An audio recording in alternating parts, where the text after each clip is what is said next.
What you're looking at is the top of a computing city with distinct neighborhoods for different functions. Very bottom, linked by billions of electronic devices generate the digital lines of voltage running across 10 transistors or more stacked levels. At the very bottom, billions of electronic devices generate the digital traffic that pulses across the chip.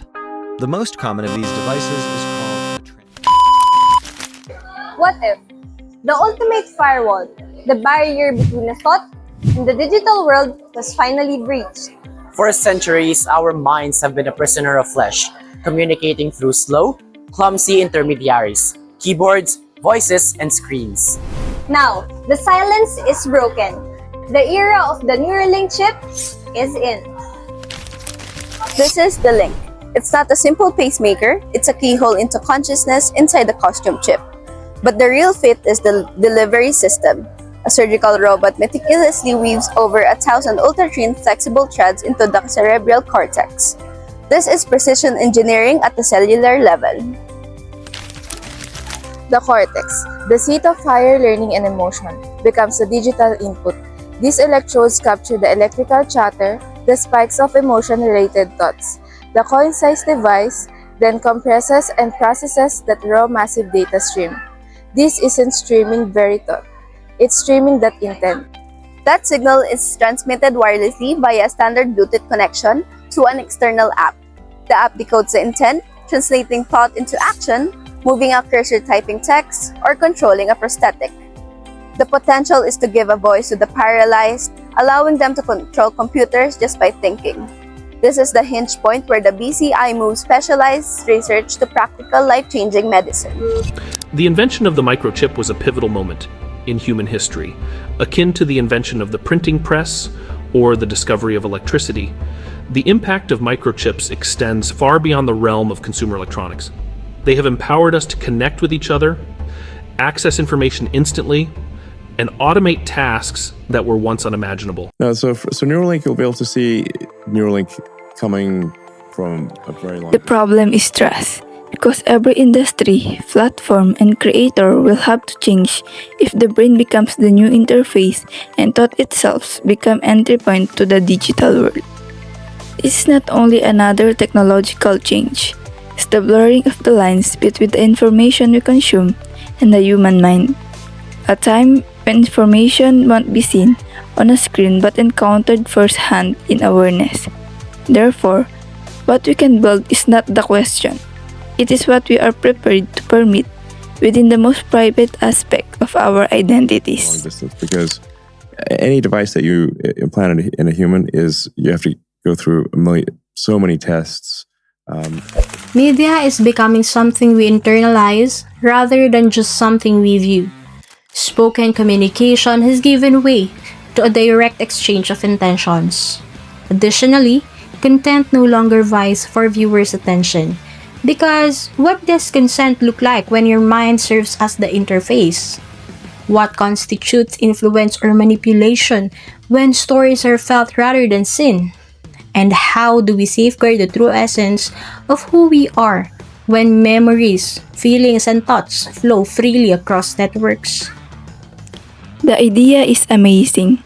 Interaction stops speaking, not a screen, no motions. There are no sound waves in the atmosphere. Just had a thought gathering of ideas. Media is now something we experience internally rather than something we watch in this new era.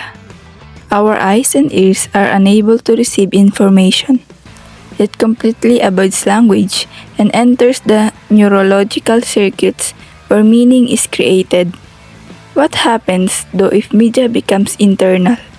What are the new regulations? What does a business based on signals, graphics, and narratives look like when the human mind serves as its canvas? All of a sudden, instead of creating sounds or films, producers are designing experiences that must be brain patterns. For content creators, this is the end of the screen as we know it. Neuralink could bypass current external devices. No more phones, TVs, or headsets. The shift is from media being an external input to a direct neural experience. Imagine content being absorbed instantaneously via the telepathic internet, where creators develop neural content, designed to trigger a specific, curated neural responses offering unprecedented immersion. The concept is breathtaking. Communication become wordless, non-verbal. But is media internal? What are the new industry standards? The challenges are vast. Firstly, data sovereignty. Who owns the neural data? Secondly, neuromarketing. If content triggers emotion directly, how do we regulate manipulation? Lastly, infrastructure. Broadcasting needs a complete overhaul to handle the massive, high-bandwidth data transmission required brain-to-digital content delivery. Future broadcasters will just need technological literacy. They'll need neurotechnological literacy. There's more to the chip than just technology. It serves as the basis for a future in which boundaries are no longer physical, only beginning points.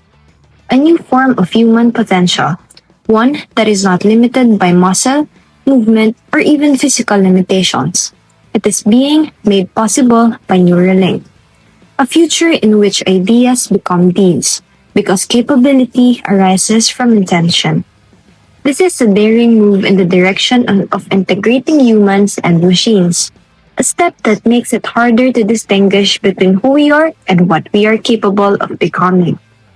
Because our ideas, not our hands, will construct the next evolution of humanity. The distinction between human competence and mechanical precision becomes increasingly hazy with every advancement.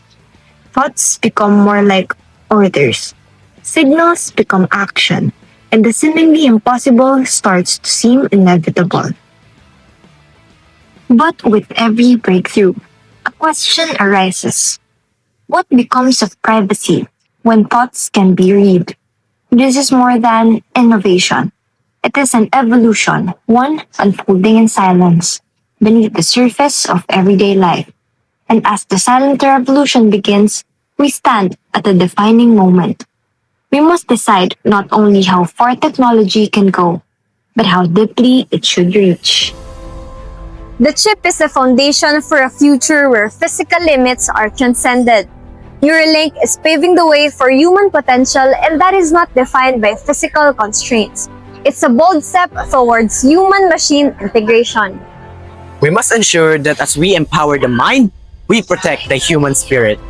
This technology promises a revolution in medicine, communication, and human potential. But it demands we ask a profound question about privacy, identity, and the very nature of consciousness. The silent revolution has begun. We must ensure that as we empower the mind, we protect the human spirit. So there's some things which sound like a blessing, but may in fact be a curse. Yeah. Like I think "you will live forever" sounds like a blessing. It's actually a curse. You would not want to live forever. You don't know how long forever is. And if you say another potential curse is you can have anything you want effortlessly. Are you sure you want that? Yeah. Does anything matter at that point? Yeah. But it's like, how do we find meaning and relevance? Yeah. If you have an age of abundance where the computer you just ask for anything and get it, it is something we'll have to struggle with. That'll be, I don't know. I think that's kind of most likely where we're headed, is an age of abundance. But it will definitely cause some existential angst. What are you most optimistic about? In fact, if I should say, like Okay. for a Neuralink device, I mean, part of what I'm hoping is here in a benign AI scenario, like how do we even go along for the ride? How do we even understand the AI? Okay. Like if you've got some sort of, incredible intelligence, unless we do sort of effectively have better symbiosis, increase the bandwidth to the AI extension of ourselves, effectively augment our human intelligence substantially.